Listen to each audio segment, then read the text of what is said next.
Pakistan peoples party से मुनहरिफ साबिक जो एडवाइज़र हैं वज़ीर आला सिंध के और देरीना साथी थे आसिफ अली जरदारी के, वो थे सरदार इस्माइल डायरी। आज उनके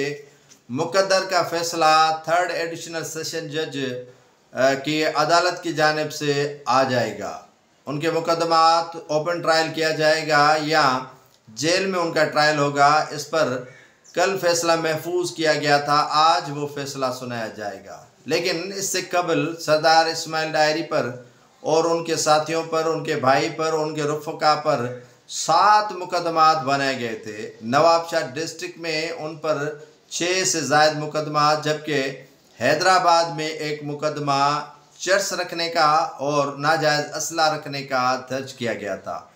6 मुकदमात उन पर जमाल शाह, सकरन, काजी अमन, शाहपुर और उसके अलावा दौलतपुर, नवाबशाह में दर्ज किए गए थे। अब ये सुनवाई जेल के अंदर होगी या बाहर होगी, ये फैसला आज थर्ड एडिशनल सेशन जज की अदालत की जानिब से सुनाया जाएगा। और जज साहब ने कहा था कि ये ऐसा कोई ट्रायल है नहीं जिसको यकसर जो है वो नहीं सुना जा सकता या उनको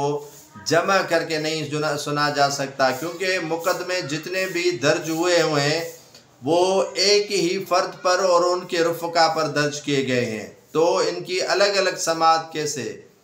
तो सरकारी वकील ने कहा कि जनाब ये अलग अलग जो है वो चालान पुलिस की जानिब से पेश किए गए हैं, जिस पर सरदार इस्माइल डायरी के वकला का कहना था कि इनके अलग अलग जो चालान हैं वो पेश किए गए हैं और इनको चाहिए था कि एक ही चालान पेश कर देते चर्च का और दीगर जो मुकदमात थे उनका। लेकिन वज़ीर दाखिला सिंध ज़ियाउल हसन रंजार अपनी पर अड़े हुए हैं और चाहते हैं कि मेरे होते हुए जो गालियां उन्होंने यानी सरदार इस्माइल डायरी ने उनको दी हैं उनका उसको सबक सिखाया जाएगा। आसिफ अली जरदारी भी पीछे खड़े हैं कि किसी तरह इस्माइल डायरी बाहर ना आ जाए और उसी ट्रायल के अंदर ट्रायल किया जाए उसका और जेल के अंदर ही उनकी समाअत की जाए। एक लेटर जो है वो वजारत दाखिला की जानिब से लिखा गया और उसमें होम डिपार्टमेंट ने कहा है कि रेफरेंस बनाकर 7 मुकदमात जो हैं वो साइड चलने चाहिए और साइड चलने की तजवीज़ दी गई है कि इनका रेफरेंस बनाकर जेल के अंदर इनकी सुनवाई होनी चाहिए। अब ये अदालत थर्ड एडिशनल सेशन जज जो है वो नवाबशाह फैसला करेंगे कि क्या ये होम डिपार्टमेंट सच कहता है या झूठ का पलंदा है। आप ही को पता है और हमें भी पता है कि ये मुकदमात सियासी बनाए गए हैं और उनके जो वकील हैं सरदार इस्माइल डायरी के, उन्होंने कहा कि जनाब ये मुकदमात एक सियासी रहनुमा पर दर्ज किए गए हैं और सरदार इस्माइल डायरी कोई चोर, लुफंगा, लोफर नहीं है और दहशतगर्द भी नहीं है। उनका जो है वो 4th शेड्यूल में नाम नहीं है, वो मुल्क को तोड़ने वालों में से नहीं है और इंतहा पसंद नहीं है और लश्कर तैयबा, लश्कर जंगवी, लश्कर जो है वो मुख्तलिफ जो मुल्क में बने हुए हैं उनसे उनका ताल्लुक नहीं है। उसके साथ साथ ये TTP का भी कारिंदा नहीं है।